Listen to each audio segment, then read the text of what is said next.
मैं बहुत परेशान हो गई, हद से ज्यादा बीमार रहने लगी। मैं अपनी जिंदगी से इतनी थक चुकी थी, बस एक मैं आत्महत्या खुद तो कर नहीं पा रही थी। और मैं ये सोचा करती कि भगवान मेरे को कोई जहर लाके दे देना, मैं खा लूंगी और मैं मर जाऊंगी। लेकिन वो भी नहीं हो रहा था। पता नहीं एक कौन सी शक्ति ने मेरा हाथ थाम रखा था जो आज मैं जिंदा हूँ। लेकिन मेरे को वहाँ से कोई ऐसा लाभ नहीं हुआ। चर्च में भी गई, मूर्ति पूजा में भी गई, नकली गुरुओं के पास भी गई, कभी भी कुछ भी हासिल नहीं हुआ भगत जी। 2 साल मैंने उसके चक्कर में खो दिए। मैं कहना ये चाहती हूँ कि जितनी भी आज भी मेरे को बहुत सारी बहन और भाई मेरे को जानते हैं, क्योंकि मैंने पवन की उस पर बहुत काम किया। मेरा यूट्यूब चैनल भी था और मैं हर वो जो करता है वो नाम देता सात संगति, मैं उसको सात संगति में कहूँ, वो सात अड़ंगती है। मैं उन पलों को, उन दिनों को याद करती हूँ तो बस मैं सोचती रह जाती हूँ कि परमात्मा अपने मुझ नीच पर कैसे दया करी, कैसे दया। दर्शकों नमस्कार, एक बार फिर से आपके सामने हाजिर हुए हैं एक नए इंटरव्यू को लेके। दर्शकों, कबीर साहिब जी की एक वाणी है कि गुरुआ गाम बिगाड़े, साधो गुरुआ गाम बिगाड़े, और ऐसे रोग जीव के लगा दिए, ईव जड़े न जाड़े। कबीर साहिब जी इस वाणी के माध्यम से बताना चाहते हैं कि जो आजकल के झूठे धर्म गुरु हैं, उन्होंने भोली भाली जनता को आडंबरों से लिप्त कर दिया है, आडंबरों में उनको डाल दिया है, और इतना ज्यादा उनको लिप्त कर दिया है वो वहां से निकल नहीं पा रहे। इसी पर बेस्ड हमारा आज का इंटरव्यू है। हमारे साथ एक बहन जी जुड़ गए हैं, चलिए उनसे बातें करते हैं और उनका आध्यात्मिक जीवन का क्या अनुभव रहा है उसको जान लेते हैं। बहन जी नमस्कार। क्या नाम है जी आपका? चिल्ला है जी मेरा नाम। कहाँ से आए हो जी आप? दिल्ली से। तो आपका जो भक्ति साधना के अंदर जो अनुभव है वो कैसा रहा जी? मेरा भक्ति साधना के अंदर भगत जी ऐसा था कि मैं पहले एक पंथ है भिवानी डिस्ट्रिक्ट में, वो आनंद परमानंद के नाम से चलता है। मैं वहाँ से जुड़ी हुई थी, छोटी सी है बचपन से ही। मतलब एक बोलते हैं ना कि कबीर पंथी के घर में जन्म ले लिया।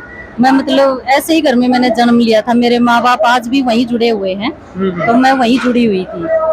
एक गुरुजी थे, उनका नाम था, उनका वो मतलब अर्ध्यानंद के नाम से बोले जाओ है, तो मैंने उनसे नाम ले रखा था। तो बस क्या बताऊं भगत जी, मैं कहना नहीं चाहती। गुरु तो क्या थे वो, लेकिन एक ऐसा था कि माँ बाप से भी डर था थोड़ा सा। माँ बाप ने जहाँ जोड़ रखा था उनसे बाहर भी नहीं निकल सकते, क्योंकि माँ बाप का डर भी इतना ही था हमारे को। लेकिन वो गुरु नहीं था, वो एक गुरु के वेश में दरिंदा था। वो मतलब उसकी इतनी गलत हरकतें थी और उसकी एज भी बहुत ज्यादा थी। ऐसा नहीं कि वो जवान ही था, कम से कम भी वो 60, 70, 80 के करीब इंसान था वो। मैं उसको गुरु नहीं बोलूंगी अभी। तो ऐसा हुआ भगत जी, मेरी शादी होगी, फिर वो मैं फिर भी करती रही। लेकिन बीच बीच में जैसे मेरे ससुराल वाले हैं वो मूर्ति पूजा करते हैं, पितृ पूजा करते हैं, तो मैं अपने मतलब एक बोलते हैं ना, माँ अपने बच्चों के लिए कुछ भी करेगी, तो मैं अपने बच्चों के उसमें मतलब हर चीज से गुजरती थी, करती थी। मूर्ति पूजा भी करने लगी। तो फिर क्या हुआ, जैसे मैं मूर्ति पूजा में आ गई, फिर मैं उससे भी थक चुकी थी। मैं खुद भी इतनी बीमार रहने लगी थी। मेरे बच्चे भी दोनों चश्मे लगे हुए। एक लड़का तो मेरा ऐसा है जिसकी आंख बिल्कुल वीक है। डॉक्टरों ने जवाब दे रखा कि इसकी आंख का ऑपरेशन नहीं होगा, ऐसे नज़र नहीं आएगी, और ऑपरेशन के बाद भी नज़र नहीं आएगी। तो भगत जी वो ऑपरेशन के लिए भी तैयार हो गया था। लेकिन ऐसा बाद में मैं उसी के चक्कर में मैं चर्च में जाने लगी। चर्च में भी मैं 2 साल गई, लेकिन उधर चर्च में क्या हुआ, वो बोले आपको बपतिस्मा लेना पड़ेगा। और मेरे को पता नहीं था क्या होता बपतिस्मा। तो मैं बोली वो कैसे, क्या होता है? बोले उधर पानी में ऐसे ले जाया जाएगा और आपको डुबकी लगा के ऐसा कुछ होगा। तो पता नहीं भगत जी क्यों। और एक दूसरा बात और, वो बोले कि ये एक फॉर्म भरवाया जाएगा आपसे और उससे है ना आपका मतलब धर्म चेंज हो जाएगा। तो यही बात मेरे अंदर खटक गई। मेरे बच्चों ने और मेरे पति ने तो हालांकि मना कर दिया था, मेरे को यही बात खटक गई कि भाई ऐसा क्यों होता है कि भाई गुरु धर्म चेंज थोड़ी करते हैं। भाई हमने हिंदू से मतलब ये बनना पड़ेगा, ईसाई बनना पड़ेगा।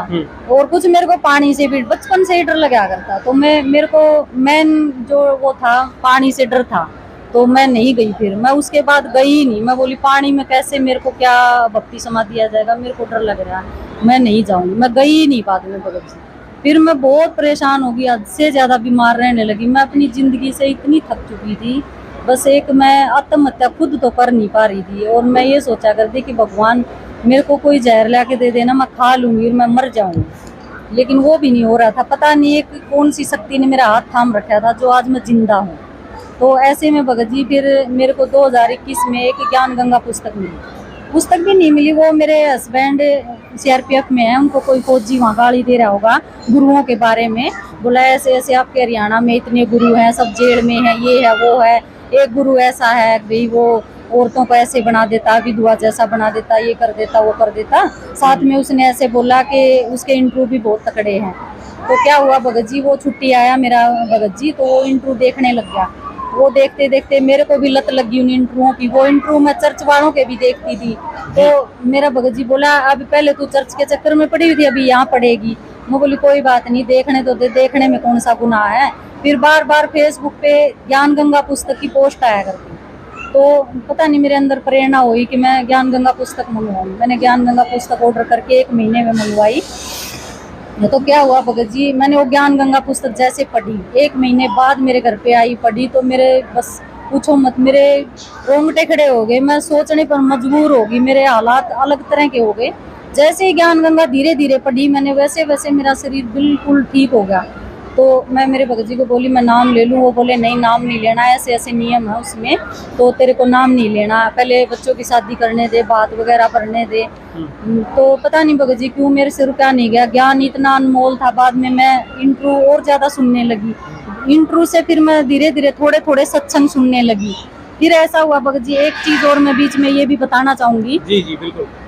बीच में ऐसा हुआ, जैसे मैं YouTube पे सत्संग आया करते, तो एक ये पवन पवन नाम करके एक भगत जी है कोई, तो उसके वीडियो मेरे उस पे आ गई YouTube पे।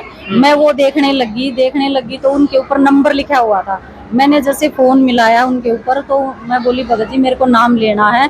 उन्होंने मेरे को ऐसा गलत गाइड कर दिया, उन्होंने ऐसा बोला कि आप बहन जी वहाँ मत जाना, उधर गंदे काम होते, ये होते वो होते। मैंने नाम नहीं लिया भगत जी, मैं उसके सारे उसी के वो वीडियो देखने लगी, उसी के संपर्क में चली गई। तो अच्छा, तब तक आपने नाम नहीं लिया था? नहीं लिया था।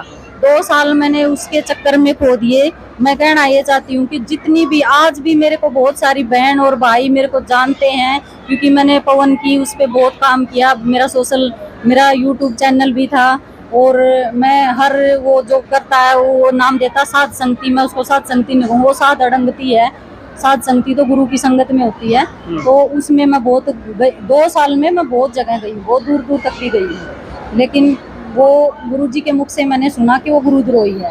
बाद में मैं वहाँ से निकल गई और मैंने नाम ले लिया। जैसे ही नाम लेने से पहले ही मेरे साथ मतलब परमात्मा ने बहुत बहुत अलग ही मेरा जीवन बना दिया। एक मैं थोड़ी सी फैशन की दुनिया में ज़्यादा लिप्त थी, तो मैं जैसे सत्संग सुनती थी, किसी को शेयर करती थी, अपने भाई वगैरह को, परिवार वालों को, किसी को भी, तो सब मेरे को ऐसे बोलते थे भाई तू रामपाल की उसमें जाएगी, रामपाल को छोड़ के कहीं भी चली जाना।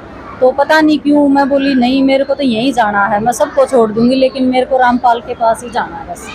क्योंकि वो इसलिए बोला करते कि मैं थोड़ा सा फैशन की दुनिया में अलग थी, लिप्त थी।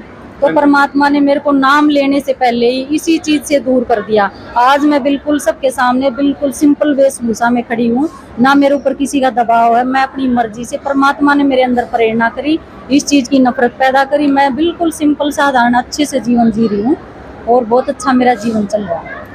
हाँ। तो जैसा कि आपने बताया कि आप जो है झूठे धर्म गुरुओं के पास चले गए थे, उसके बाद आपने बताया कि गुरुद्रोहियों के संपर्क में भी आप आए, फिर आपने संत रामपाल जी महाराज जी से दीक्षा ली और आज आपका जीवन सुलभ हो गया। तो जो दर्शक आज आपको हमारे चैनल के माध्यम से देखना चाह रहे हैं या देख पा रहे हैं, उनको आप क्या संदेश देना चाहोगे? मैं ये संदेश दूंगी भगत जी, बीच में कुछ और बताना चाहूंगी। हाँ जी बिल्कुल बताइए। जैसे मैं एक बोलते हैं ना चमत्कार, जिसको मतलब सच्ची में चमत्कार होंगे ना वही बखान करेगा। पहले भी मैं गुरुओं से ही जुड़ी हुई थी, उसको भी कबीरपंथी नाम देते हैं, लेकिन मेरे को वहाँ से कोई ऐसा लाभ नहीं हुआ। चर्च में भी गई, मूर्ति पूजा में भी गई, नकली गुरुओं के पास भी गई, कभी भी कुछ भी हासिल नहीं हुआ भगत जी। संत रामपाल जी महाराज की शरण में आने से पहले, नाम लेने से पहले मेरे साथ मालिक ने इतना अच्छा, मतलब मेरा शरीर मैं बहुत बीमार थी, तो मालिक ने मेरी सारी बीमारी दूर कर दी। मेरे एक बार मेरे भगत जी ने, मेरे हस्बैंड ने मेरे को थप्पड़ मार दिया था, तो मेरा कान का पर्दा फट गया था। मेरे पास रिपोर्ट है घर पे, आज मेरे को पता नहीं था, इंटरव्यू सेवा चल रही है, नहीं तो मैं शायद ले भी आती वो। तो मैंने चेकअप करवाया था सोनीपत में, सोनीपत में। तो उस डॉक्टर ने बोला था कि बहन जी आपके पर्दे में छेद है, आपको ऑपरेशन करवाना पड़ेगा।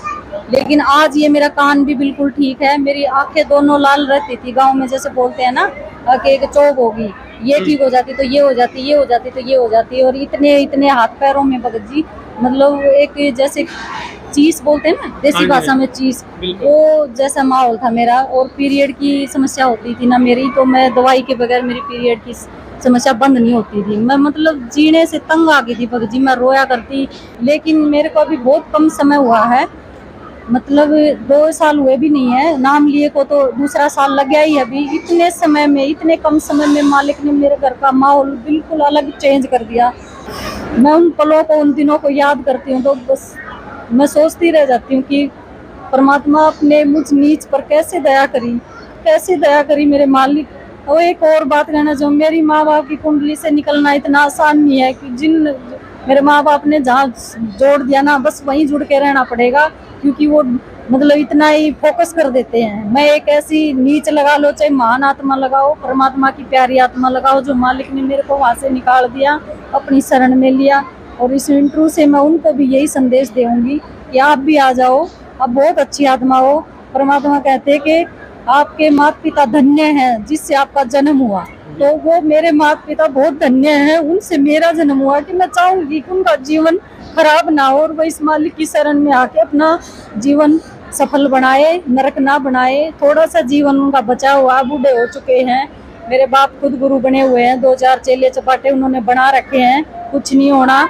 मैं अपने पापा से ये संदेश देना चाहती हूँ कि आप नाम लेके देखो, इधर आके तो देखो कभी। इतने सारे आश्रम हैं, कोई सार में रह रहे हैं तो आप भिवानी आश्रम जाओ, धनाना धाम जाओ, और कहीं जाओ, बहुत सारे आश्रम है गुरु जी के। एक बार तो जाके देखो आप कैसा क्या दुनिया की सुनी सुनाई बातों पे। जैसे मेरे को भी मेरी माँ ने काफी बार बोला है कि तू ही जा, उसके ये है वो है, मतलब एक जाति पर भी वो कटाक्ष कर दिया था।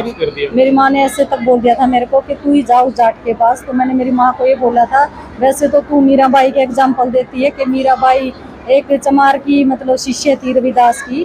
तो मैंने मेरी माँ को ये जवाब दिया था, तेरे लिए वो जाट है, मेरा भी वो सिरजनहार है, बस ठीक है। मेरे को जहाँ अच्छा लगेगा मैं वहीं जाऊंगी, मेरे को जहाँ फायदा होगा मैं वहीं जाऊंगी, क्योंकि मैं तेरा धन नहीं हूँ, मैं अगला का धन।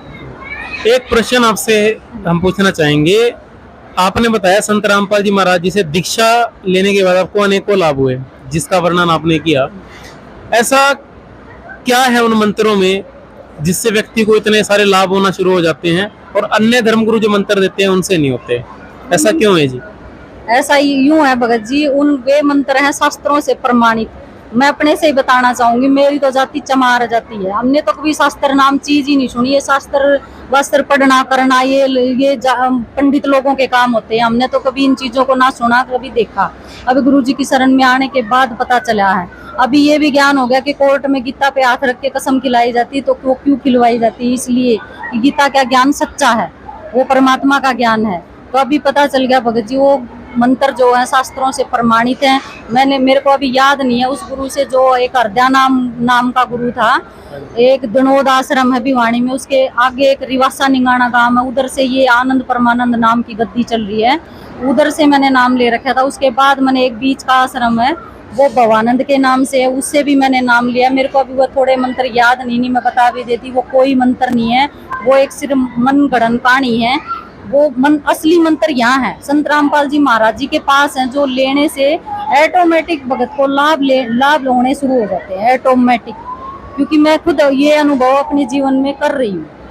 तो जो व्यक्ति संत रामपाल जी महाराज जी से जुड़ना चाहते हैं वो कैसे जुड़ सकते हैं? वो ऐसे जुड़ सकते हैं भगत जी, या तो उनका जैसे सत्संग सुने, साधना चलन पे सत्संग आता है, उस पे पीली पट्टी आती है नीचे, उस पे नंबर लिखे हुए थे, उन नंबरों पे फोन करें।